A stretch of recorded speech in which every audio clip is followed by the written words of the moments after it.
அப்ளைன்னு சொன்னாங்க அப்படின்னு இருந்தா கூட இந்த அடுத்த 5 நிமிஷத்தை சரியா கவனிச்சீங்கன்னா உங்க லைஃப் சேஞ்ச் ஆகும் அப்படிங்கிறத நான் இந்த இடத்துல சொல்றேன். இதையும் நீங்க தள்ளி வச்சிடாதீங்க. அதுக்கு தான் இந்த ப்ரொகாஸ்டினேஷனே வச்சது. ஏன்னா தள்ளி வைக்கிறது ரொம்ப ரொம்ப ஈஸி. கரெக்ட்டா? எக்ஸ்கியூஸ் குடுத்துறது. நான் பிஸியா இருக்கேன், வண்டி ஓட்டிட்டு இருக்கேன், ட்ரெய்னிங் என்னால வர முடியல. வாரத்துல ஒரு ட்ரெய்னிங் என்னால பார்க்க முடியல. நான் அந்த டைம்ல தான் வொர்க் இருக்கு.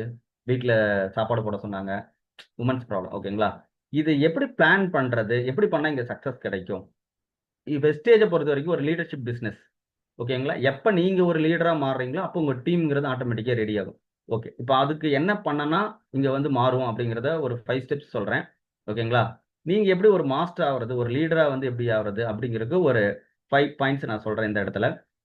ஓகேங்களா? First understanding the team and each people. உங்க டீம்ல வர ஒவ்வொருத்தரும் நீங்க வந்து அண்டர்ஸ்டாண்ட் பண்ணிக்கணும். ஓகேவா? அவங்க 5% இருக்கலாம், 8% இருக்கலாம். நீங்க இப்ப என்ன லெவலா இருந்தாலும் சரி, உங்க டீம்ல யார் உள்ள வராங்களோ, அவங்கள வந்து அண்டர்ஸ்டாண்ட் பண்ணிக்கணும் ஃபர்ஸ்ட்டு. நான் ஏன் சார் அவங்கள போய் பண்ணிக்கணும்? அவங்க இந்த பிசினஸ புடிக்குது, பண்றாங்க. இல்ல. அவங்க எந்த சூழ்நிலையிலேருந்து வராங்க அப்படிங்கிறது தெரிஞ்சிருக்கணும். ஏன்னா, நானுமே இந்த பிசினஸ்ல வரப்ப 0 எக்ஸ்பீரியன்ஸ் தான். இங்க வந்து தான் கத்துக்கிட்டோம். ஓகேங்களா? ஸோ அந்த மாரி எல்லாருமே வந்து அவங்க லேர்ன் பண்ணி, அவங்க இனிஷியேட்டிவ் எடுத்து கத்துக்குவாங்க அப்படிங்கிறது கிடையாது. நீங்க இனிஷியேட்டிவ் எடுத்து அவங்கள புரிய வச்சீங்கன்னா, கண்டிப்பா இந்த பிசினஸ எடுத்துக்குவாங்க. 1. 2வது கிளியர் வொர்க்கிங் பிளான். இது எப்படி வொர்க் பண்ணுங்கிறதே தெரியாது. வெஸ்டேஜ்ல வரேன், பொருள் வாங்க சொன்னாங்க, வாங்கினேன், நல்லா இருக்கு. அல்லது என் தோட்டத்துக்கு குடுத்தேன், நல்லா இருக்கு. சூப்பரா வருதுப்பா ரிசல்ட். நான் போய் ஏன்பா மத்தவங்களுக்கு சொல்லணும்? அல்லது வந்து எங்க வீட்டுக்கு ஹெல்த் சப்ளிமெண்ட் வாங்கினேன். ஹார்ட் ப்ராப்ளம் கிளியர் ஆச்சு, சுகர் ப்ராப்ளம் கிளியர் ஆச்சு, கால் வலி போச்சு, முட்டி வலி போச்சு அப்படிம்பாங்க. நான் எதுக்கு இங்க வொர்க் பண்ணணும்? அப்படிங்கிறத கிளியரா உங்களுக்கு வொர்க்கிங் பிளான் சொல்லிக் குடுங்க. ஓகேங்களா? அடுத்தது நம்ம கம்பெனியோட கனெக்ட் வித் சிஸ்டம். இங்க ஒரு 7 ஸ்டெப்ஸ் இருக்கும். கரெக்ட்டுங்களா? அந்த ஸ்டெப்ஸ் அவங்க ஃபாலோ பண்றாங்களான்னு நீங்க ஃபாலோ பண்ணுங்க. அவங்க ஃபாலோ பண்றாங்க, இல்ல லைஃப் லைன்ஸ் கண்டிப்பா தப்பு பண்ணுவாங்க. ஆஸ் எ லீடரா அத அக்செப்ட் பண்ணிக்கிட்டு திரும்ப திரும்ப அவங்களுக்கு சொல்லிக் குடுங்க. ஓகேங்களா? நான் சிஸ்டமே ஃபாலோ பண்ண மாட்டேன். ஆனா நான் இங்க சக்சஸ் பண்ணணும் அப்டின்னா, கிடையாதுல்ல. எல்லாத்துலயும் சக்சஸ் பண்ண முடியாதுல்ல. சிஸ்டத்த ஃபாலோ பண்ணீங்கன்னா, டெஃபினட்டா சக்சஸ் பண்ண முடியும். ஓகேங்களா? இங்க வந்து நெறைய பேர் எப்படி யோசிப்பாங்கன்னா, சிஸ்டம் தான் எல்லாருமே சொல்றாங்களே, எல்லாரும் சொல்றாங்க, எல்லாரும் ஃபாலோ பண்றாங்களா? எல்லா லீடரும் சொல்றாங்க, ஃபாலோ பண்றாங்களா? ஃபர்ஸ்ட் நீங்க ஃபாலோ பண்ணணும் ஆஸ் எ லீடரா. அதுக்கு அப்புறமேட்டு மத்தவங்கட்ட சொல்லணும். அடுத்தது மேக் எ கம்ஃபோர்ட் வொர்க்கிங். ஒருத்தர் வராங்க, நம்ம லைஃப் லைனா வராங்க அப்படின்னா, எப்படி இந்த சிஸ்டத்த கம்ஃபோர்ட்டா அவங்களுக்கு சொல்லிக் குடுக்குறது? எப்படி வொர்க் பண்ண வைக்கிறது? அப்படிங்கிறத நம்ப சொல்லிக் குடுக்கணும். கரெக்ட்டா? அதுக்கு நம்ப வொர்க் பண்ணியிருக்கணும். நான் வொர்க்லாம் பண்ண மாட்டேன். எல்லாத்துக்கும் வந்து ஆர்டர் தான் பண்ணுவேன். ரெக்வெஸ்ட் தான் பண்ணுவேன். ரெக்கமெண்டேஷன் பண்ண அதெல்லாம் வேண்டியதில்ல. நீங்க என்ன பண்றீங்களோ அத பார்த்து அவங்க வொர்க் பண்ண ஆரம்பிச்சுருவாங்க. நீங்க கம்ஃபோர்ட்டா வொர்க் பண்றீங்க இல்லையா? அந்த கம்ஃபோர்ட் வொர்க்க அவங்களுக்கு சொல்லிக் குடுங்க. ஓகேவா? ஒருத்தர் எந்த சூழ்நிலையிலிருந்து வராங்க? இவங்க வந்து காலையில 9 டூ 5 ஜாப் போறாங்க. ஈவினிங் வந்து இந்த டைம்ல வொர்க் பண்ணலாம். இவங்க ஹவுஸ் ஒய்ஃபா இருக்காங்க. இவங்க ஸ்டூடெண்ட்டா இருக்காங்க. இவங்க டீச்சரா இருக்காங்க. இவங்க ரிட்டயர்மென்ட் ஆகியிருக்காங்க. இவங்களுக்கு எந்த மாரி எல்லாம் கம்ஃபோர்ட்டா எப்படி வொர்க் பண்ணலாங்கிற கம்ஃபோர்ட் வொர்க்கிங்கையும் சொல்லிக் குடுக்கணும். ஓகேங்களா? அடுத்து 5த் வந்து ஃபுல் சப்போர்ட் உங்க டீம்க்கு. நீங்க எந்த டீம் கிரியேட் பண்றீங்களோ அதுக்கு ஃபுல் சப்போர்ட் குடுக்கணும் நீங்க. 24/7 எப்ப கூப்பிட்டாலும் நான் வந்து அவைலபிளா இருக்கேன். அப்படிங்கிறத நீங்க உங்க டீமுக்கு நீங்க குடுக்குற ரெஸ்பான்ஸ்க்கும் சரி, WhatsApp-ஆ இருக்கட்டும், காலா இருக்கட்டும், பிக் பண்ணி பேசுறதா இருக்கட்டும், இத பண்ணாவே ஆஸ் எ லீடரா நீங்க கிரியேட் ஆயிருவீங்க.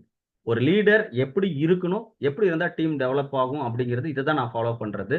இத என் டீமுக்கு எஜுகேட் பண்றது. நீங்க என்ன பண்றீங்க? நான் அப்பதான் சொன்னேனே, நீங்க என்ன பண்றீங்களோ அது உங்க டீம் பண்ணும். நீங்க பண்ணாதத உங்க டீம் பண்ணவே பண்ணாது. கரெக்ட்டா இல்லையா? நான் பண்ண மாட்டேன். என் டீம் மட்டும் வொர்க் பண்ணணும். நான் டே 1 கன்சிஸ்டன்சி பண்றேன். கன்சிஸ்டன்சி பண்றோம். கன்சிஸ்டன்சி வரவங்ககிட்ட நான் பேசுறேன். அதனால என் டீம் டெவலப் ஆகுது அப்படின்னு நீங்க நினைச்சீங்கன்னா, ஃபர்ஸ்ட் நீங்க டே 1 பிசினஸ் ஸ்டார்ட் பண்ணணும். கரெக்ட்டுங்களா? கன்சிஸ்டன்சி நம்ப ஸ்டார்ட் பண்ணணும். நம்ப ஸ்டார்ட் பண்ண வேண்டியது. நம்ப கூட வர புதுசா வரவங்களும் அப்படிதான் இருப்பாங்கல்ல. நம்ப எப்புட்றா உடனே 100 பிவி, 100 பிவி வாங்குறது அப்படின்னு நம்ம யோசிப்போம். அப்ப 30 பிவில நம்ப எப்படி வாங்கணுமோ, அது மாரி அவங்களுக்கு யூஸ் பண்ண வைக்கணும். அடுத்து அவங்களுக்கு தோணும். கரெக்ட்டுங்களா? எதுக்காக வாங்குறோம்? வை வெஸ்டேஜ்? ஏன் வெஸ்டேஜ சூஸ் பண்ணணும் அப்படிங்கிறத தெளிவா புரிய வைக்கணும். கரெக்ட்டுங்களா? ஸோ இந்த 5 ஸ்டெப்ஸ் வந்து லீடர் ஆகிய லீடர்ஷிப் குவாலிட்டி இது இருந்தா டெஃபினட்டா சக்சஸ் வரும் அப்படிங்கிறது தான் என்னோடது. இத தான் வச்சு நான் சக்சஸ் பண்ணிட்டு இருக்கேன். ஓகேங்களா? ஸோ இந்த 5 ஸ்டெப்ஸ் கண்டிப்பா ஃபாலோ பண்ணுங்க. அடுத்து இந்த நேரத்தில வந்து பார்த்தீங்கன்னா, ஸோ நம்மளுடைய management staff mister Ashok sir இந்த நேரத்தில நான் நன்றி தெரிவிக்கிறேன். அடுத்து பாட்ஷா சார் அவங்களுக்கும் நன்றி தெரிவிக்கிறேன். Sathish sir and Senthil bro, Priya sister. So இவங்க எல்லாத்துக்கும் இந்த நேரத்தில நன்றி தெரிவிக்கிறேன். ஸோ ஸோ இங்க இருக்கிற சென்னை ஸ்டாஃப்ஸ், அப்புறம் திருச்சி ஸ்டாஃப்ஸ், அது போக டிஎல்சிபிஸ், ஆல் டிஎல்சிபிஸ்க்கும் வந்து பார்த்தீங்கன்னா, சப்போர்ட் பண்றாங்க. நம்ம எப்ப எத கேட்டாலும் வந்து பார்த்தீங்கன்னா, ஆர்டர் பண்றத கரெக்ட் பண்ணி குடுக்குறாங்க. ஓகேங்களா? ஸோ இந்த நேரத்தில வந்து பார்த்தீங்கன்னா, மேனேஜ்மென்ட் ஸ்டாஃப்ஸ் எல்லாத்துக்கும் வந்து நன்றி தெரிவிக்கிறேன். நம்ம இந்த இடத்துல சக்சஸ்ஃபுல்லா நம்ம பிசினஸ் பண்றோம் அப்படின்னா, அவங்க இல்லாம நாம இல்ல. ஸோ நம்மனால அவங்க இல்ல. கரெக்ட்டுங்களா? அப்ப 2 பேரும் சேர்ந்து ஆஸ் அ டீம் ஒர்க்கா தான் பண்ணிட்டு இருக்கோம். ஓகேங்களா? பர்ட்டிகுலர்லி இப்ப சந்துரு சார்லாம் சென்னையிலேருந்து எப்ப கூப்பிட்டாலுமே ரெஸ்பாண்ட் பண்ணி பேசுவாங்க. சதீஷ் சாரா இருக்கட்டும், அசோக் சாரா இருக்கட்டும், பாட்ஷா சாரா இருக்கட்டும். ஓகேங்களா?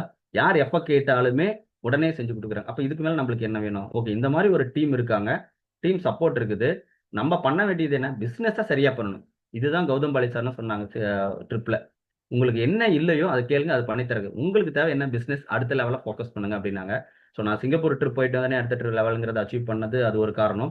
பிளஸ் ஒவ்வொருத்தரையும் மீட் பண்ணது ரொம்ப சந்தோஷம். இந்த மாரி ஒரு ஆப்பர்ச்சுனிட்டி எனக்கு குடுத்ததுக்கும் wastage management and Ashok sir, Basha sir மத்த எல்லாத்துக்கும் இந்த நேரத்துல நன்றி தெரிவிச்சுக்கிறேன். ஸோ இதோட என்னோட ட்ரெய்னிங்க முடிச்சுக்கிறேன். Thank you so much. Thank you sir. Thank you so much, sir. I hope a very wonderful section. Thank you, Mr. Virat sir, and then உங்களோட ஒய்ஃப்காக very நன்றிகள் தெரிவிச்சுக்கிறோம். Sir, I have very few questions. ஒரு 2-3 question மட்டும் என்கிட்ட இருக்கு. ஒரு எக்ஸாம்பிளுக்கு நீங்க நிறைய பிஸ்னஸ் பண்ணிட்டு இருக்கீங்க, நிறைய ஃபோட்டோஸ் ஷேர் பண்ணியிருந்தீங்க விராட் சார். நிறைய விதமான பிஸ்னஸ் ஒர்க் இதெல்லாம் பண்ணிட்டு வெஸ்டீஜை எப்படி நம்பி எடுத்தீங்க? எந்த விஷயம் வெஸ்டீஜ் எடுக்கணுங்கிற நம்பிக்கை கொடுத்துச்சு உங்களுக்கு? சார் வெஸ்டேஜ்ல வந்து பார்த்தீங்கன்னா, 1 second sir. Okay. Sir wastage எடுக்கும்போது வந்து பார்த்தீங்கன்னா, நான் ஒரு கம்பெனில எம்என்சில ஒர்க் பண்ணிட்டு இருந்தோம். ஓகேங்களா? Okay sir. ஓகே. ஸோ எம்என்சில இருக்கிறப்ப வந்து பார்த்தீங்கன்னா, ஒரு கம்ஃபோர்ட் ஜோன்ல இருந்தோம். ஸோ அங்க இருந்துட்டு பார்ட் டைமா தான் இந்த பிசினஸ எடுத்தோம். நான் சொன்னாங்க இல்லையா, ஒரு ரூ. 8,000 இன்கம் தான் எனக்கு வந்து இவ்வளோ பெரிய வாய்ப்ப எடுத்து பண்ணணும் அப்படிங்கிறது புரிஞ்சுது. ஏன்னா ஒரு 8,000 அப்படிங்கிறது கோயம்புத்தூர்ல ஒரு ரெண்டல் ஹவுஸ் குடுக்க முடியும். ஓகேங்களா? ஒரு நார்மல் சிங்கிள் பிஜிஓ அப்படிங்கிறது குடுக்க முடியும். அப்ப நம்மனால இந்த இன்கம் குடுக்க முடியுது அப்படிங்கிறது தெரிஞ்சது. பிளஸ் அத ஃபோக்கஸ் பண்ணி அடுத்த ஒரு 6 மந்த்லயே ஒரு 1,00,000 இன்கம்ங்கிறது கிடைச்சது. ஓகேங்களா? ஸோ நான் அந்த வருஷமே வந்து ஒரு 3 மந்த்ஸ் கன்டின்யூ 1,00,000 வரக்கு முன்னாடியே என்னோட ஜாப் வந்து குயிட் பண்ணிட்டேன். ஒரு 3 மந்த்ஸ் பிஃபோரே. ஸோ என்னோட கான்ஃபிடன்ட் லெவல் என்னன்னா, பிசினஸ் 15 வருஷமா கம்பெனி இருக்காங்க. இவ்வளோ பேர் இன்கம் பண்ண முடியுது. இவ்வளோ பேர் நம்பனால இன்கம் பண்றாங்க. இது நான் மட்டும் தனியா பண்றது இல்லைங்க. இப்ப ஒரு வேலை செய்ற இடத்துல வந்து பார்த்தீங்கன்னா, மேனேஜர்ன்னு ஒரு கேட்டகரி தான் வர முடியும். இங்க டியூசிடியும் சரி, விஎம்சி மெம்பரும் சரி, அல்லது கிரவுனும் சரி, எத்தன பேர் வேணாலும் வர முடியுங்கிறத புரிஞ்சுக்கிட்டேன். அதனால வெஸ்டேஜ சூஸ் பண்ணேன். Thank you so much. ரொம்ப கிளாரிட்டியான இன்ஃபர்மேஷன் கொடுத்துருக்கீங்க.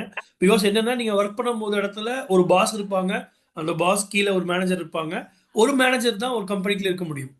பட் இங்கே நிறைய கவுண்ட் ஆஃப் டெசிக்னேஷன்ஸை நீங்கள் போக முடியும். டிசிடி, டிசிடி, கிரவுண்ட் டைரக்டர்ஸ், இந்த மாதிரி எத்தனை பொசிஷனில் எத்தனை பேர் வேணால் போக முடியும்.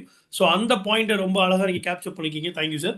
அண்ட் ரொம்ப இம்பார்ட்டன்ட் கொஸ்டின் என்ன அப்படின்னா, ஸோ இன்னைக்கு நம்ம டீச்சிங் சிஸ்டமில் ஃபர்ஸ்ட் டைம் ஒரு காம்பினேஷனில் ஹஸ்பண்ட் அண்ட் ஒய்ஃப் ப்ரோக்ராம் வந்து நம்ம பண்ணியிருக்கோம். இப்போ என்னோட கொஸ்டின் என்ன அப்படின்னா, எப்படி 2 பேர் சேர்ந்து பண்ணுங்கிற எண்ணம் வந்துச்சு? ஒருத்தரை இன்னொருத்தவங்க எப்படி கன்வின்ஸ் பண்ணீங்க? பிகாஸ் இங்க வெஸ்டீஜ்ல இன்னைக்கு பிசினஸ் பண்ணக்கூடிய நிறைய பேருக்கு சேலஞ்சஸ் என்னன்னா, ஹஸ்பண்ட் அக்செப்ட் பண்ணல, இல்ல ஒய்ஃப் அக்செப்ட் பண்ணல அப்படிங்கிற ஒரு ரீசனாலேயே நிறைய பேர் இங்க நிறைய ஸ்ட்ரகிள்ஸை ஃபேஸ் பண்றாங்க. அப்ப எந்த பாயிண்ட்ல ஒரு ஹஸ்பண்ட் அண்ட் ஒய்ஃபா இதை பண்ணணுங்கிற எண்ணம் உங்களுக்கு 2 பேருக்கு தோணுச்சு? ஹஸ்பண்ட் அண்ட் ஒய்ஃபா பண்றதுல என்னென்ன சேலஞ்சஸ் நீங்க ஃபேஸ் பண்ணீங்க? அதை எப்படி ஓவர் கம் பண்ணீங்க?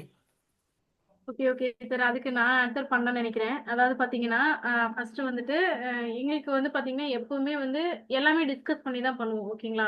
மேரேஜ் ஆனதுல இருந்து நாங்க 2 பேருமே எந்த டெசிஷன் எடுத்தாலுமே டிஸ்கஸ் பண்ணி தான் எடுப்போம். ஸோ அந்த மாரி வந்து பார்த்தீங்க அப்டின்னா, இதுல ஜாயின் பண்றப்பயும் சரி, ஆஃபீஸ் போட்டப்பயும் சரி, ஸோ நான் வந்து ஃபுல் அண்ட் ஃபுல் வந்து சப்போர்ட் பண்ணணும் அப்டிங்கிறது தான். ஏன்னா என்னோட ஃபாதரும் வந்து பார்த்தீங்கன்னா, ஒரு பிசினஸ்ல இருந்தாங்க. ஸோ அவங்களுக்கும் வந்து பார்த்தீங்கன்னா, எப்படிலாம் கஷ்டப்பட்டு மேல வரணும் அப்படிங்கிறது அவங்க டெய்லி எஃபோர்ட் போடுறதுலேருந்து நான் கொஞ்சம் லேர்ன் பண்ணியிருந்தேன்.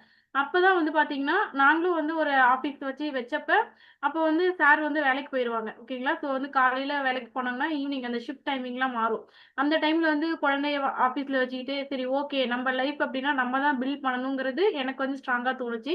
தென் வந்து பார்த்தீங்கன்னா சார் எது பண்ணாலும் வந்து பார்த்தீங்கன்னா, கரெக்ட்டா தான் இருக்கும் அப்டின்ற ஒரு கான்ஃபிடென்ட் வந்து டே 1ல இருந்தே எனக்கு இருந்துச்சு. ஓகேங்களா?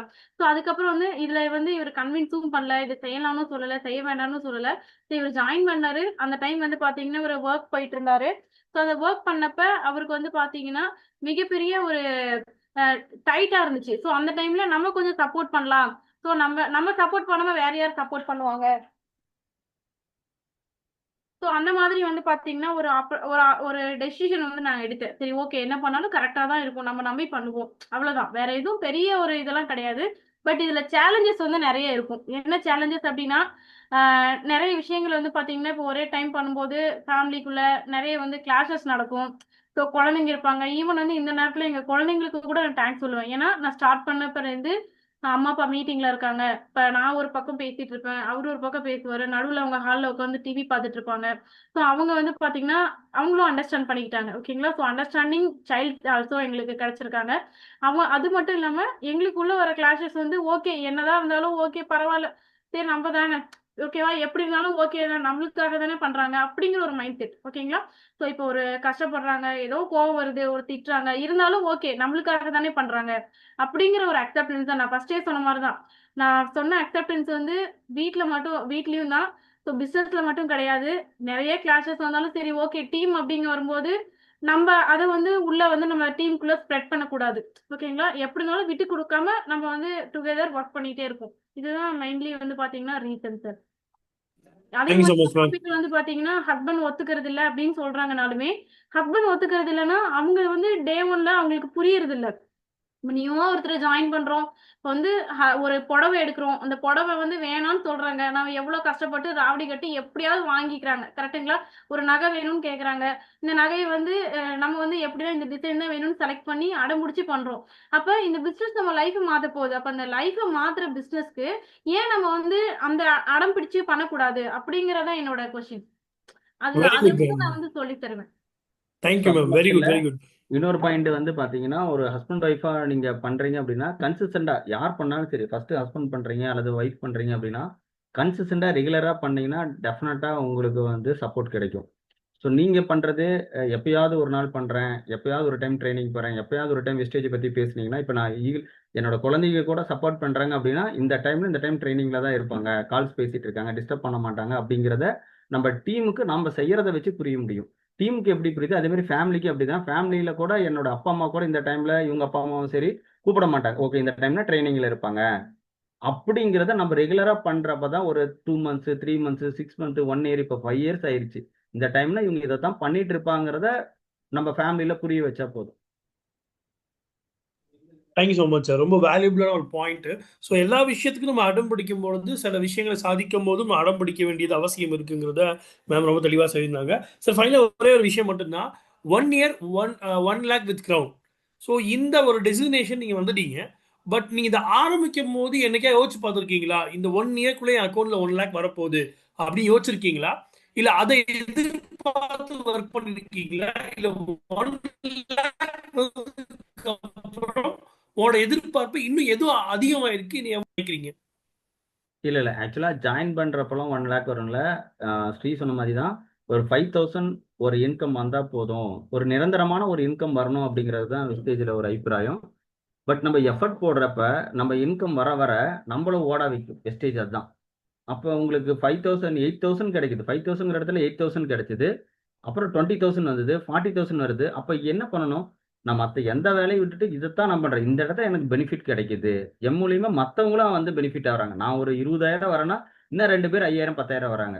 நான் ஒரு 50,000 வரேன்னா, இன்னொரு 10 பேர் 5,000, 10,000, 20,000 வராங்க.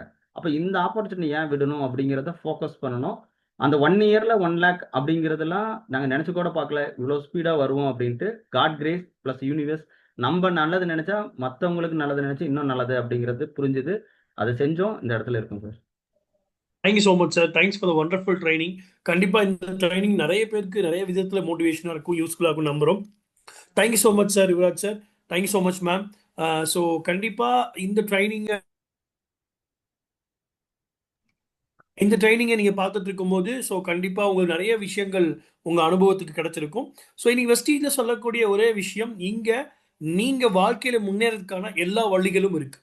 அந்த வழிகளை நீங்கள் எப்படி தேர்ந்தெடுக்கிறீங்களோ அதை பொறுத்து உங்களோட வெற்றி ரொம்ப சீக்கிரமாகவோ நிதானமாகவோ தெளிவாகவோ கிடைக்கிறதுக்கான எல்லா விதமான வாய்ப்புகளும் இனி வெஸ்டீஜில் இருக்குது. அப்போது வாய்ப்புகள் அதிகமாக இருந்து அந்த வாய்ப்புகளை பயன்படுத்துறதுக்கான நிறைய விஷயங்களை சொல்லித்தரதுக்கான ஒரு பிளாட்ஃபார்ம் தான் இந்த டீச்சிங் டியூஸ்டே. ஸோ இந்த டீச்சிங் டியூஸ்டேக்கு நிறைய பேர் சப்போர்ட் பண்ணிட்டு இருக்கீங்க, நிறைய லேர்னிங் எடுத்துட்டு இருக்கீங்க. கண்டினியூவாக நீங்கள்